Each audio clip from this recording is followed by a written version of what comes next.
Does the coronavirus got you down? Don't worry, today I'm gonna make it all better. Just like Oprah, I'm gonna give all of you brand new cars. Well, figuratively speaking, obviously. I can't quite give you an actual brand new car, but I'm gonna give you something perhaps even better, something that's gonna last a lot longer than a brand new car. Let me explain. So obviously, as you guys know, Rotary Swing, the entire system is designed to be done indoors away from hitting balls in the first place. So it shouldn't make any difference that you can't go outside and hit balls and go to the course and all those things right now. You should be getting way more productive work done right now.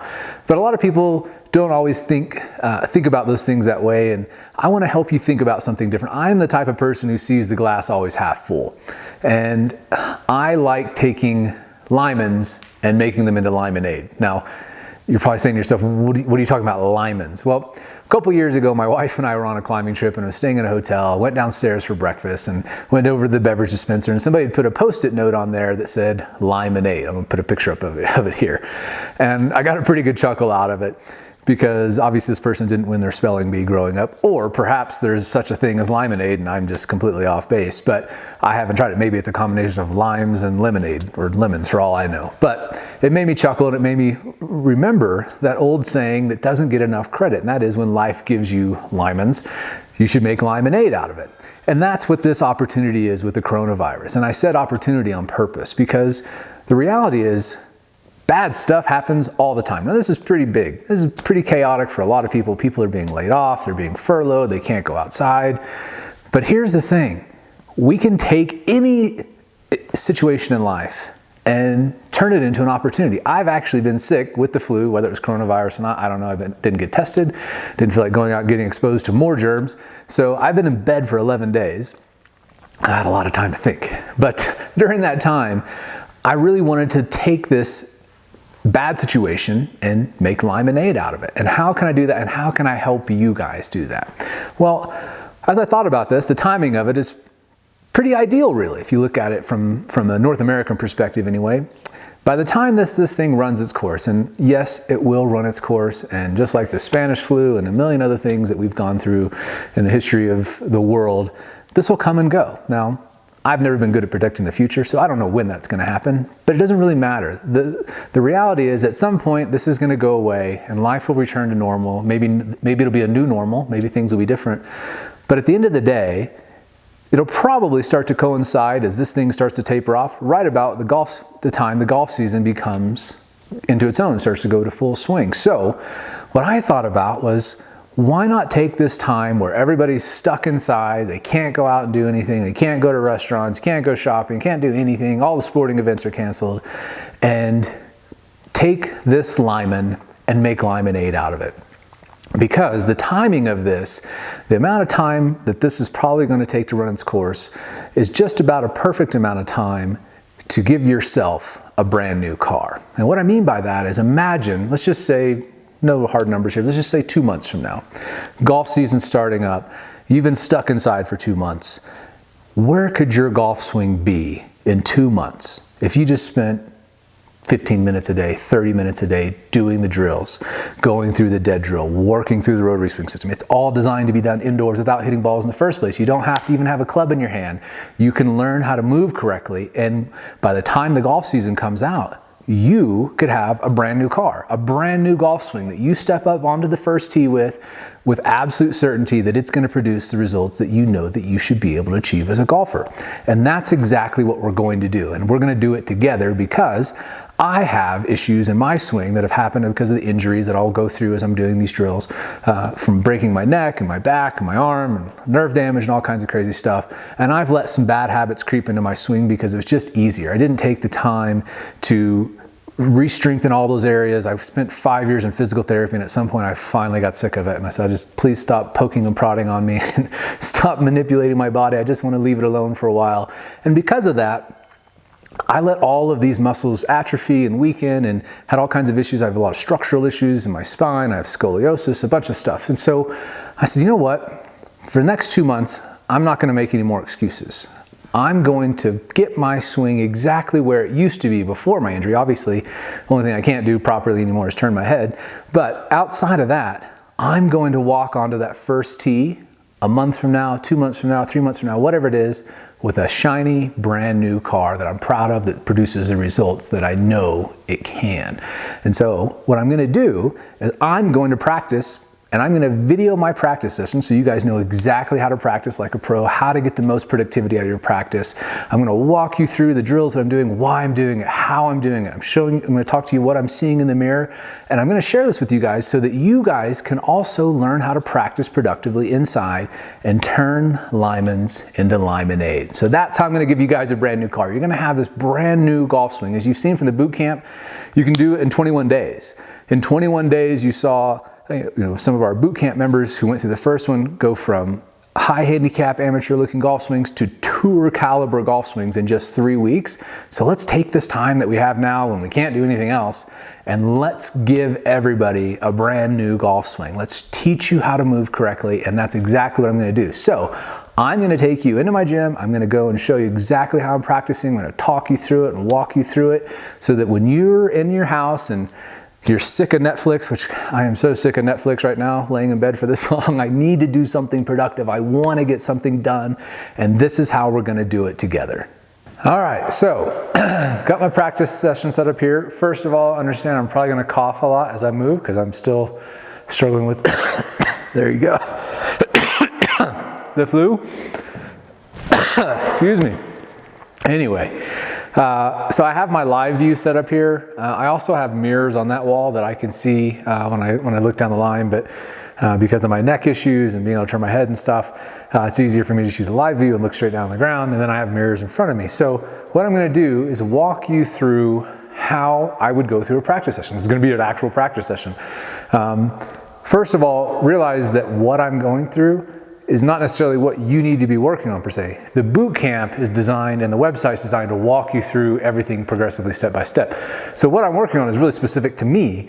What's more important is not what I'm working on, but how I'm working on it. That's what I want you to take away from this stuff. And of course, you'll also gather some things on what I'm working on, because at some point you'll be working on similar things. The things I'm doing are just fundamentals of rotary swing. It's the same fundamentals the tour pros use. It's the same stuff that you have to work on and develop in your swing.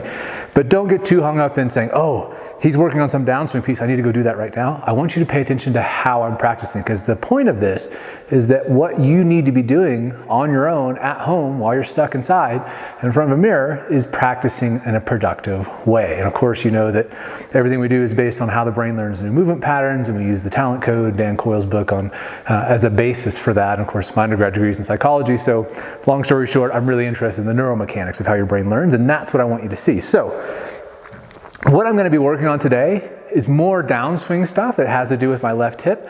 I was in a really bad car accident when I was younger. I was sitting still in a Ford Escort, not a good car, and a guy hit me doing 65 while I was sitting still, and I had the clutch pushed in and I was looking over my head. So it messed up my neck really bad and screwed up my hip really bad. So anyway, long story short, and through a bunch of million other things that I've done over the years, my left hip has very little cartilage left in it. So it's very important that I move correctly on this to prevent doing further damage to it. And of course, as I was playing golf as a younger pro and being taught incorrectly, I was being taught to rip my body through as hard as I could. And it just kept putting more and more strain on my hip, and started dealing with labrum issues and so on. So because of that, I've tried to kind of just avoid using that leg. It's gotten really weak just as a natural compensation.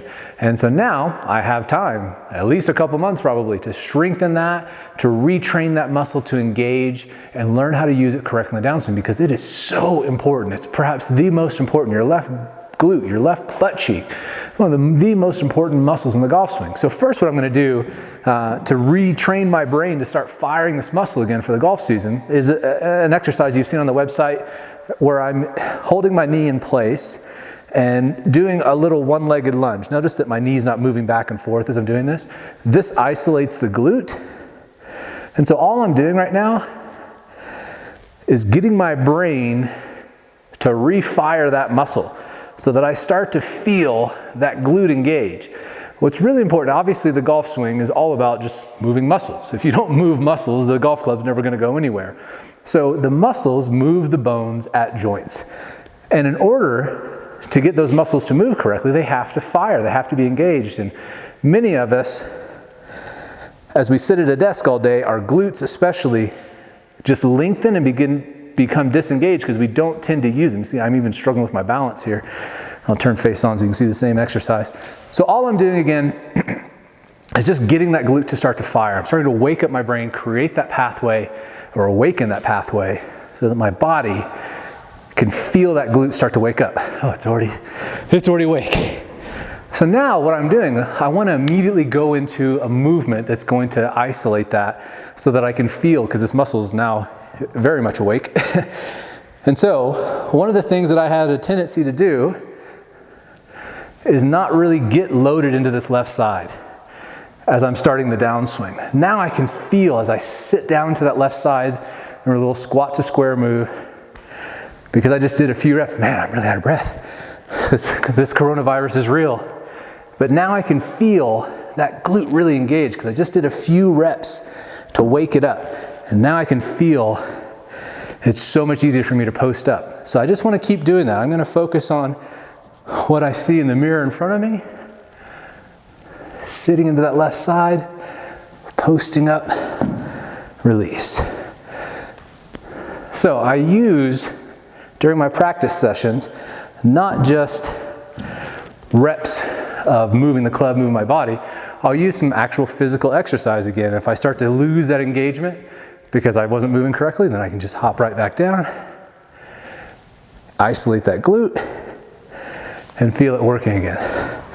Now I can also, I'll show you what that looks like from down the line. So I can check my backswing in the mirror here, squatting to square. Really want to feel that glute engage. And now I'm going to post up and release. Now I'm checking everything in the mirror. Backswing looks decent. Squatting to square into that left side. Getting all my weight over there. Posting up and release. I don't want you guys to get too excited. I'm going to turn and let you see the other way. I know. Ladies, calm yourselves as I go back, but it's important to see this from a different angle. And if you have a live view, you can use that as well. Put it back behind you and then you can look at what you're doing. So I already know what it looks like, but I'm going to show you guys as well what it looks like when people do it correctly and incorrectly. So here, squatting into that left leg, really feel that left glute engage, move that hip over, get the weight over there. The more weight I have, the more muscle fiber I'm going to recruit.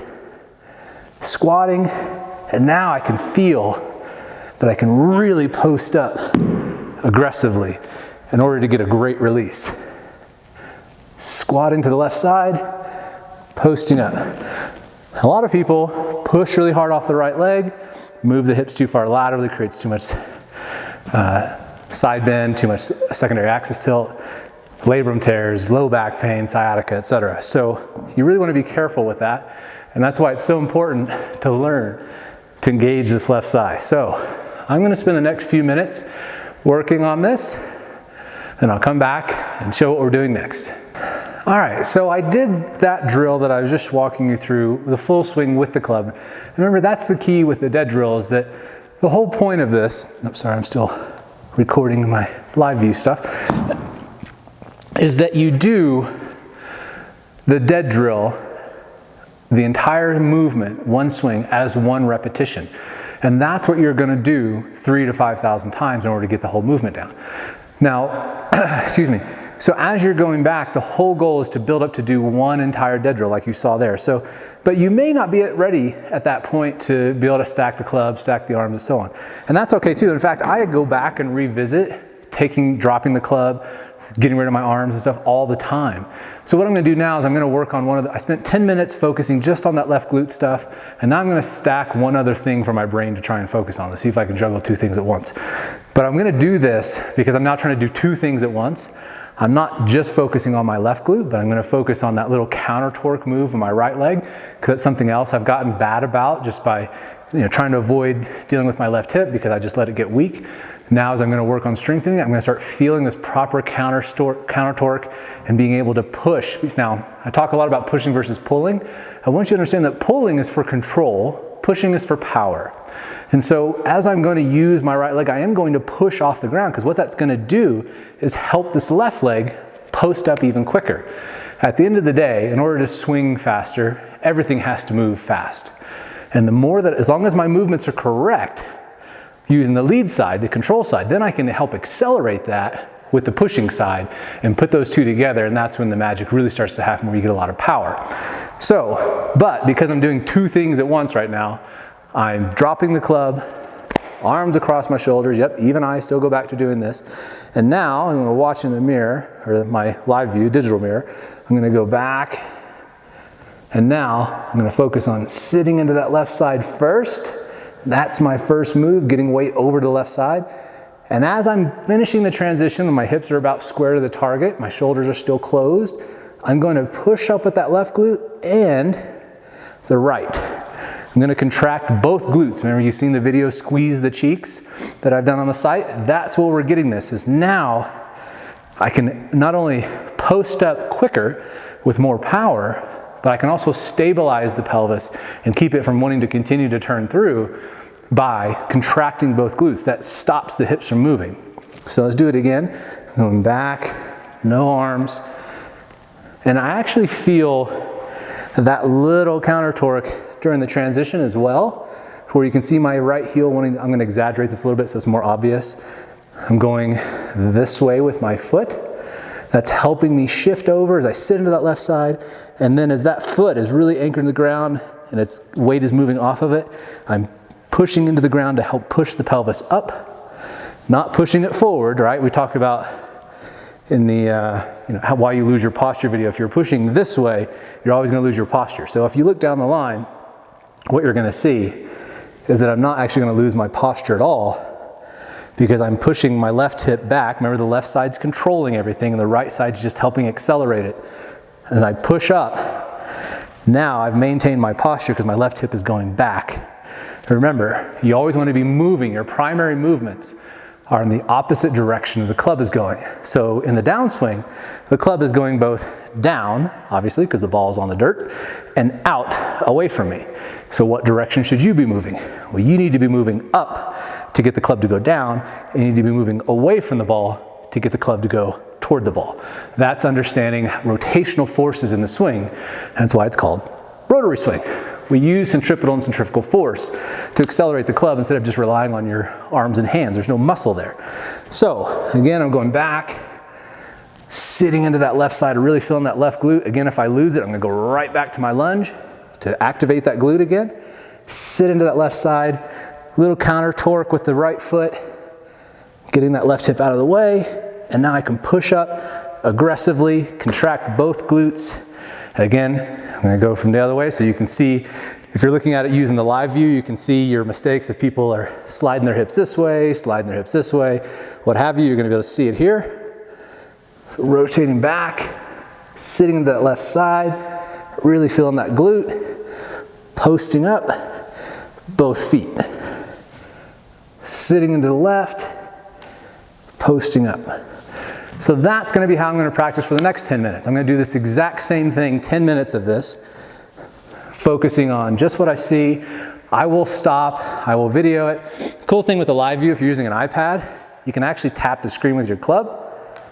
Boom, it's recording now. So now I could do this thing with the club.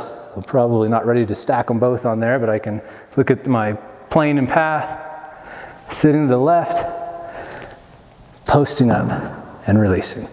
And I'll post this up there so you can see exactly what I just did, and you'll see exactly how to practice. So the next 10 minutes, I'm gonna do this exact same thing. That'll give me about 20, 25 minutes of practice. Because I'm still struggling with the flu, that's probably gonna be a full day for me, but it's a really productive day, and I'll be very happy with the results if I keep doing this bit by bit every day. All right, so I did that for about 10 minutes without a club at all. I just focused on what I was feeling in my trunk and my lower body, checking my positions in the mirror, checking myself in the live view so I can check down the line and face on. I'm not really ready to do it at full speed yet, but I want to show you how I would start building up to doing this quicker, because a lot of people make that mistake. They start stacking pieces on too soon and they're not ready, and then their brain can't juggle all these things. We really can only do one conscious thing at a time. So it's pretty difficult to try and do two things at once. It's very difficult, if not impossible, to do that fast at first, why you guys have heard my analogy of talking about learning how to drive a manual transmission while you start in the parking lot. You don't start at the Indy 500. So same thing is true for me, same thing is true for Tiger Woods, everybody. We all have to start slow and start slowly building those pieces on there. But that's why repetition is so important. We start building that neural pathway, and as we keep going on, each day, little bit by little bit, we start building up that myelin, and that's what allows us to start getting that electrical impulse to travel faster, and that's what allows us to do the movement properly, quickly. I am not ready to do it properly quickly. I can't. As soon as I do it, I will immediately fall on my face because I haven't done enough reps. I have to literally go to sleep so my brain actually builds that pathway, and I wake up tomorrow, I'm gonna work on this again, and we're gonna keep doing this day by day, bit by bit. But again, the whole point is, whatever you're working on right now, you may be just focusing on backswing because you have a tendency to reverse hip shift or slide your hips or whatever it is. And so you may be just doing this right now, turning, rotating, feeling pressure over here. If you're just working on that and you have to do that slowly, totally okay. You're ready to stack the next piece on, sitting to that left side, posting up, feeling that counter torque like I am now, then great. But you may have to spend several days just doing that to where you can do that competently, even at slow speed. That's okay. Listen, we got nothing but time right now, people. Netflix, you're gonna run out of stuff to see on Netflix, so let's get some work done. Let's be productive while we're sitting here. We're gonna make lemonade, remember? So what I was doing, I'm gonna keep doing this, I'm gonna do it again tomorrow, sitting into that left side, little counter torque on the right foot, posting up. My goal, I'm gonna challenge myself. I'm just watching myself in the mirror as I do this, making sure I maintain that right hip line, make sure I make a good turn, make sure I shift my hip over to the left. A lot of times people just do this. They understand, they've heard me talk about how the left knee initiates it, but it's a small move, it's a subtle move. It's not just this and then you shift. It's a little bit of a left knee and then the left hip's coming right along with it to get that weight over there. So my goal is not to do this fast today. My goal today on this first day is to do it right. And then tomorrow, I'm gonna challenge my brain to go a little bit quicker. But today, there's really no point. I don't think I can do this exactly the way I want to with any pace to it. I can try. I felt myself do this right away. So no point, all right? So again, I'm gonna spend the day, the next 10 minutes or so, just still kind of doing it slow, watching myself in the live view so I can see the down the line, watching myself in the mirror so I can see face on, and that's it. I'm not gonna add the club, no point in hitting balls, I'm not gonna hit balls in there, I'm gonna hit it to the wall. So this is how you practice productively. If you wanna change a movement pattern, this is your worst enemy, that and the ball, as you probably know. Doing the movements right doesn't require you have a ball or have a club. You just need your body. Your body moves the club, which moves the ball, not the other way around. Teach your body how to move correctly, and we're gonna make lemonade out of these lemons.